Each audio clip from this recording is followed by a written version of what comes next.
টাকার বন্ডে জামিন পেলেন রূপা। আবারও মুখ পুড়ল কলকাতা পুলিশের।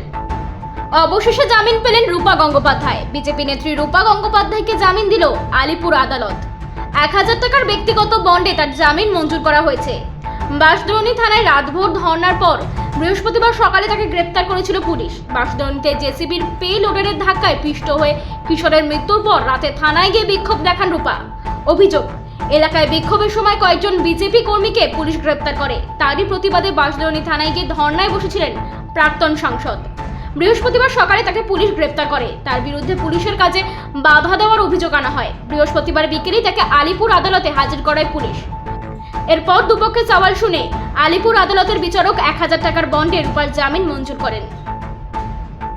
ব্যুরো রিপোর্ট, আরবি নিউজ।